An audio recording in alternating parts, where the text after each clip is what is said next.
اعوذ باللہ من الشیطان الرجیم بسم اللہ الرحمن الرحیم۔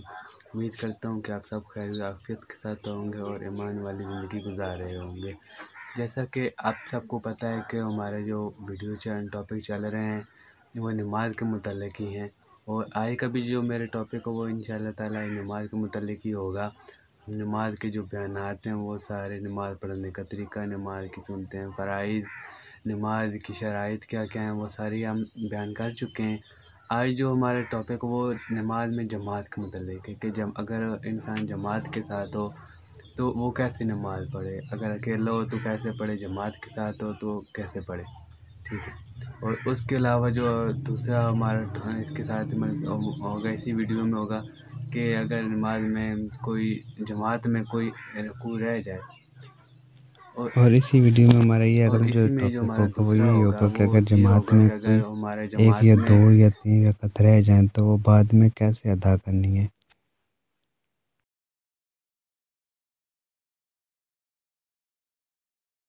یا پھر کوئی بھی نماز جو قضا ہو جائے یا وہ رہ جائے تو اس کو کیسے ادا کی جاتی ہے۔ جو ہمارا پہلا اس ویڈیو کا ٹاپک ہے وہ یہ ہے کہ جو امام کی نماز ہے، مقتدی کی نماز ہے یا منفرد کی نماز ہے، ان میں کیا کیا فرق ہوتا ہے۔ امام وہ ہوتے ہیں جو جماعت کرواتا ہے، ٹھیک ہے۔ مقتدی وہ ہوتے ہیں جو امام صاحب کے پیچھے پیچھے نماز پڑھتے ہیں جماعت میں، اور منفرد وہ ہوتا ہے جو صرف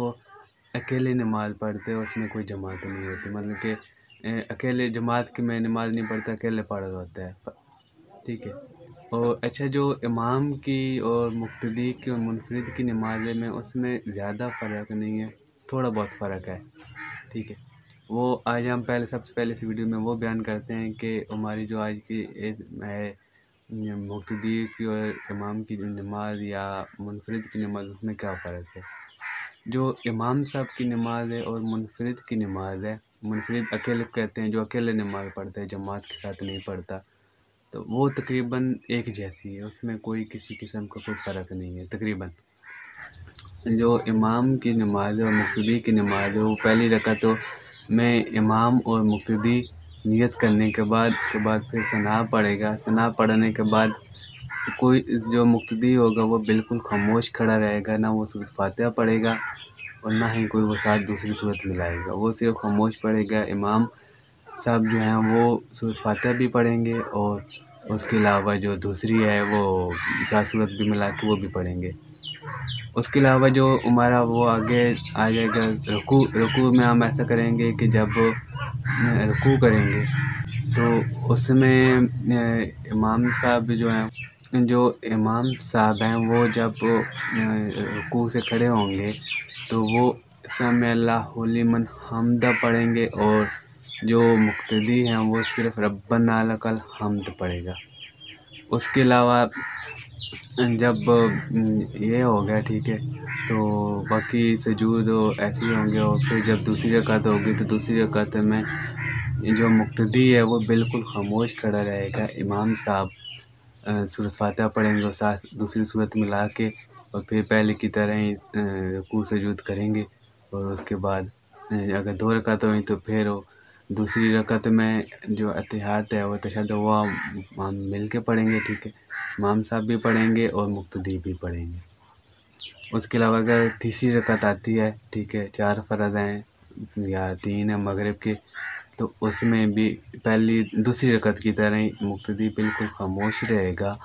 اور سورۃ فاتحہ پڑھیں گے اور جماعت کرائیں گے۔ جو ہمارا دوسرا سوال ہے وہ یہ ہے کہ اگر ہم نماز پڑھ رہے ہوں اور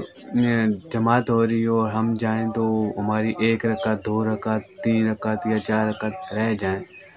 تو اس کو کیسے ادا کرتے ہیں۔ اس کو ادا کرنے کا طریقہ یہی ہے کہ جو اسلام ہے وہ عقل کے مطابق چلتا ہے، ٹھیک ہے۔ عقل ہماری یہ کہتی ہے کہ ہماری پہلی رکعت بھی رہی ہے اور دوسری بھی رہی ہے، ٹھیک ہے، یا تیسری بھی رہی، جتنی بھی رہی ہیں یا چوتھی بھی،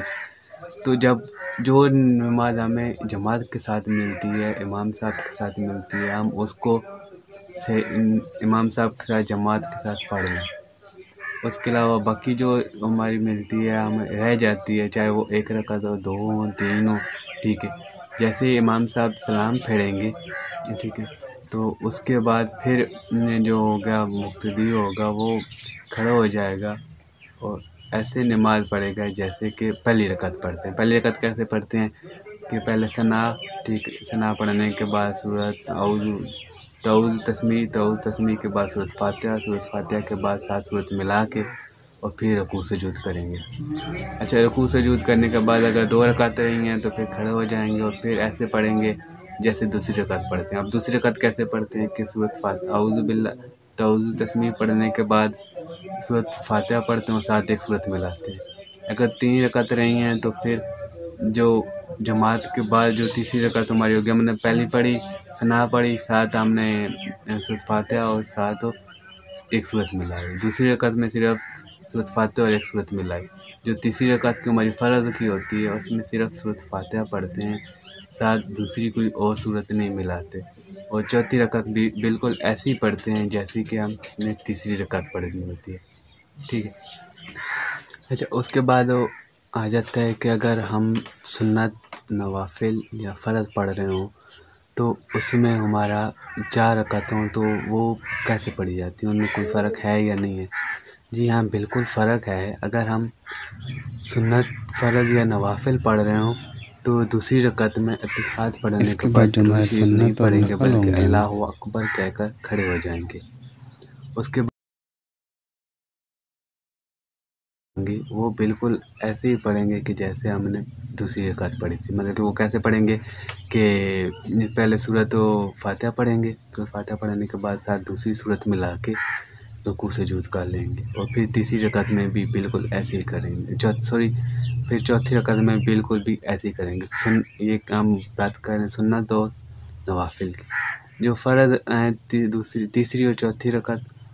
اس میں ہم یہ کریں گے کہ جو سورۃ فاتحہ ہے تیسری رکعت میں وہ پڑھیں گے، ساتھ کوئی اور سورت نہیں ملائیں گے، اور ساتھ ہی جو چوتھی رکعت ہے اس میں بھی ایسے ہی کریں گے کہ ایک سورۃ فاتحہ پڑھیں گے، ساتھ کوئی اور سورت نہیں ملائیں گے، اور باقی جو رکوع و سجود ہوں وہ بالکل ایسے ہی پہلے کی طرح کریں گے۔ اچھا، ایک اور ہمارا آگے سوال ہے، وہ یہ ہے کہ کیا سنت اور نفل کو کیا 3 رکعت پڑھی جاتی ہیں؟ تو اس کا جواب ہے بالکل بھی نہیں۔ سنت اور جو نفل ہوتے ہیں نا، ان کی یا 2 رکعت ہوتی ہیں یا 4 ہوتی ہیں، 3 نہیں پڑھی جاتی۔ اس کے بعد جو اگلا سوال ہے وہ یہ ہے کہ رکوع کرنے کا صحیح طریقہ کیا ہے؟ جو رکوع کرنے کا صحیح طریقہ ہے وہ یہ ہے کہ سر کو اور کمر کو برابر رکھیں، نہ سر اونچا ہو کمر سے اور نہ کمر اونچی ہو سر سے، ٹانگیں بالکل سیدھی رکھیں، ٹھیک ہے، اور دونوں گھٹنوں کو ہاتھوں سے مضبوطی کے ساتھ پکڑ لیں، اور ٹانگیں بالکل سیدھی، اور جو نظر ہیں وہ جو ہمارے پاؤں کے انگوٹھے ہیں ان کے اوپر جما لیں۔ یہ ہمارے جو ہے ہمارا ہے رکوع کرنے کا صحیح طریقہ ہے۔ اس سے علاوہ جو آگے سجدہ کرنے کا طریقہ وہ یہ ہے کہ سجدہ کرتے وقت سب سے پہلے گھٹنے زمین پہ لگائیں، پھر دونوں ہاتھ، اور پھر ناک اور پھر پیشانی لگائیں۔ اچھا، پیٹ کو رانوں سے الگ رکھیں، ٹھیک ہے، بازو کو پسلیوں سے بھی الگ رکھیں، بازو کو پسلیوں کے ساتھ نہ ملائیں، اور اس کے علاوہ زمین کے اوپر بالکل جو نظر ہے وہ زمین کے اوپر رکھیں، ٹھیک ہے۔